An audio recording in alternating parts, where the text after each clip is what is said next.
ఈరోజు మనం 4th chapter సంబంధించి పేర్ of linear equations in two variables అనే టాపిక్ చెప్పుకుందాము. దీంట్లో మన ఎగ్జామినేషన్ పాయింట్ ఆఫ్ వ్యూలోనే చెప్తాను, టోటల్ సిలబస్ చెప్పము. జస్ట్ మనకి ఎగ్జామ్ పాయింట్ ఆఫ్ వ్యూలో 1 మార్క్ ఏంటి, 2 మార్క్స్ ఏంటి, అండ్ 4 మార్క్స్ ఏంటి, 6 మార్క్స్ ఏంటి అనే టాపిక్స్ ఇవాళ మనం చెప్పుకుందాం. Okay, right. ఫస్ట్ మనకి పేర్ ఆఫ్ లీనియర్ ఈక్వేషన్స్ ఎట్లుంటాయని తెలుసు. a1x plus b1y plus c1 is equal to 0. రెండో ఈక్వేషన్ ఏంటి, a2x plus b2y plus c2 is equal to 0. ఇవే కదా pair of linear equations. General form అయితే మనం ఏమని రాస్తాము, ax plus by plus c is equal to 0 అని రాస్తాం. కానీ ఇప్పుడు మనం 2 ఈక్వేషన్స్ రాస్తున్నాం కాబట్టి a1x plus b1y plus c1 is equal to 0 and a2x plus b2y plus c2 is equal to 0. ఇందులో మనకి 3 టైప్స్ ఉంటాయి లైన్స్. మనకు తెలుసు కదా, లైన్స్ 3 టైప్స్ ఏముంటాయి. ఒకటి ప్యారలల్ లైన్స్ ఉంటుంది, మనకు తెలిసినటువంటివి. ఇంకొకటి ఏమంటుంది, ఇంటర్సెక్టింగ్ లైన్స్ ఉంటాయి.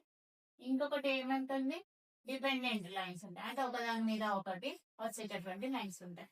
మనకి ఏర్పడేటటువంటి ఈ 2 లైన్స్ ఇప్పుడు మనం అన్నాం కదా, a1x plus b1y plus c1 is equal to 0, a2x plus b2y plus c2 is equal to 0లో మనకి ఏ కండిషన్స్ అయితే మరి ఏవి ఏర్పడతాయి అనేది కూడా మనకి మోస్ట్ ఇంపార్టెంట్. సో మరి ఏం ఏర్పడతాయి, ఎట్లా ఏర్పడతాయి అనేది చూద్దాం. ఇప్పుడు డిపెండింగ్ లైన్స్ వరకు వద్దాం. సో దీంట్లో కండిషన్ ఏంటి అంటే a1 by a2 is equal to b1 by b2 is equal to c1 by c2. ఇవన్నీ అన్ని కనుక ఈక్వల్ గా ఉంటే దట్ ఈస్ కాల్డ్ డిపెండెంట్. అంటే కోఇన్సిడెంట్, ఒకదానికొకటి కోఇన్సిడెంట్ అవుతాయి అని అర్థం. సో ఒకదానికొకటి కోఇన్సిడెంట్ అవుతాయి అంటే, ఫర్ ఎగ్జాంపుల్ ఒక ఎగ్జాంపుల్ తీసుకొని ఇక్కడే మీకు వివరణ ఇస్తే ఈజీ అవుతుంది. ఇది మనకి 1 మార్క్ బిట్ లో ఖచ్చితంగా వస్తుంది, లేదా 2 మార్క్స్ లలో కూడా ఒక 2 ఈక్వేషన్స్ ఇచ్చి ఇవి కోఇన్సిడెంట్ లైన్సా, ఇంటర్సెక్టింగ్ లైన్సా, ప్యారలల్ లైన్సా అని అడుగుతాడు. కాబట్టి 100% ఇవి తెలుసుకోవాలి.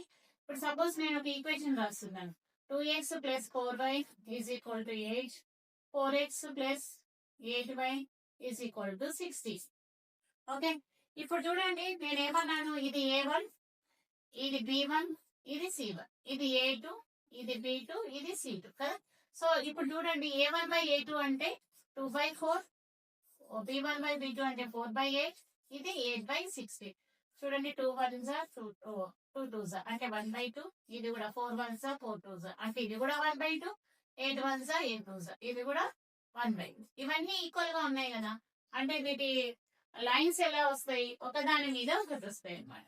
అంటే ఒకదాని మీద ఒకటి రావడం అనేది జరుగుతుంది. కాబట్టి వీటిని ఏమంటారు అంటే, ఒకదాని మీద ఒకటి ఆధారపడి ఉన్న లైన్స్ కాబట్టి వీటిని ఏమంటాము, కోఇన్సిడెంట్ లైన్స్ కానీ లేదా డిపెండెంట్ లైన్స్ అని కానీ అంటారు. ఓకే, సో కాబట్టి వీటి యొక్క సొల్యూషన్స్ ఎట్లా ఉంటాయి అంటే, ఇన్ఫైనైట్లీ మెనీ సొల్యూషన్స్ అని మనం చెప్పొచ్చు. అంటే చాలా సొల్యూషన్స్ ఉంటాయి. అన్ని సొల్యూషన్స్ ఎందుకంటే రెండు ఎక్కడ తీసుకుంటా అంటే తీసుకుంటే తీసుకుంటూనే ఉంటాయి, ఎందుకంటే సేమ్ కాబట్టి. So a1 by a2 equal to b1 by b2 equal to c1 by c2 ఉంటే అవి కోఇన్సిడెంట్ లైన్స్. సో వాటిని ఏమంటామంటే ఇన్ఫైనైట్లీ మెనీ సొల్యూషన్స్ ఉంటాయి అని అంటాం. ఓకే, అర్థమైపోయిందా? ఇప్పుడు నెక్స్ట్ లైక్ వద్దాం మనం, ఏంటి, ఇంటర్సెక్టింగ్ లైన్స్. ఇంటర్సెక్టింగ్ లైన్స్ అంటే మనకు అర్థమైంది అంటే a1 by a2 not equal to b1 by b2. a1 by a2 not equal to b1 by b2 అంటే అర్థమైంది అంటే, సపోజ్ నేను ఒక ఈక్వేషన్ రాస్తాను. ఇప్పుడు అదే ఈక్వేషన్ ని నేను ఇక్కడ రాస్తున్నాను, చూడండి ఇట్లా రాస్తాను అనుకోండి. ఇప్పుడు చూడండి ఇది a1 బై a2 అంటే 2/3 అవుతుంది, ఇది 4/8, ఇది 8/24.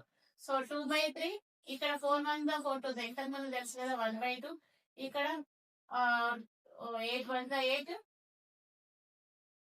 8 3. సో 3. కాబట్టి ఇది ఏమవుతుంది, ఈక్వల్ అవుతుందా, కాదు. కాబట్టి దిస్ ఈస్ ఏమంటారు అంటే ఇంటర్సెక్టింగ్ లైన్స్. అంటే ఇట్లా ఈక్వల్ కాకపోతే దట్ ఈస్ కాల్డ్ ఏంటి అంటే ఇంటర్సెక్టింగ్ లైన్స్ అని అంటారు. ఇంటర్సెక్టింగ్ లైన్స్ కి ఎన్ని సొల్యూషన్స్ ఉంటాయంటే ఓన్లీ 1 సొల్యూషన్ ఉంటుంది అని అంటారు. ఎన్ని సొల్యూషన్స్ ఉంటాయి, ఓన్లీ 1 సొల్యూషన్ ఉంటుంది. క్లియర్?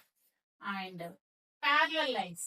మరి ప్యారలల్ లైన్స్ అంటే ఏంటి, ప్యారలల్ లైన్స్ అంటే ఏంటి అంటే, ఇప్పుడు మనకి ఇంటర్సెక్టింగ్ లైన్స్ అయిపోయింది. ఇప్పుడు ప్యారలల్ లైన్స్ అంటే ఏంటి అంటే A1/A2 equal to B1/B2 but not equal to C1/C2. C1/C2 తో సంబంధం లేదు. అంటే అవి రెండు ఈక్వల్ గా ఉండాల్సిన అవసరం లేదు. A1/A2 అంటే ఇప్పుడు suppose 2x plus 4y is equal to 8 plus 4x plus 8y is equal to 24 అని అనుకోండి. ఇప్పుడు ఇదేమైతుంది 2/4, ఇదేమైతుంది 4/8, ఇదేమైతుంది 8/24. ఇక్కడ 2 1s 2 2s 4 1s 4 2s 8 1s 8 3s. చూడండి 1/2 is equal to 1/2 not equal to 1/3.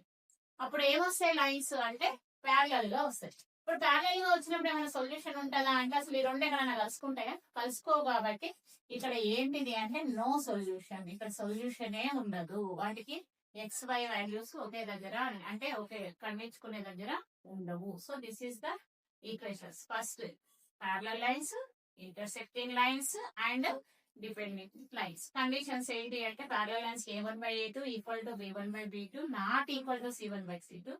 Intersecting lines కి A1/A2 not equal to B1/B2 and coincident line కి అన్ని equal. A1/A2 equal to B1/B2 equal to C1/C2. Clear?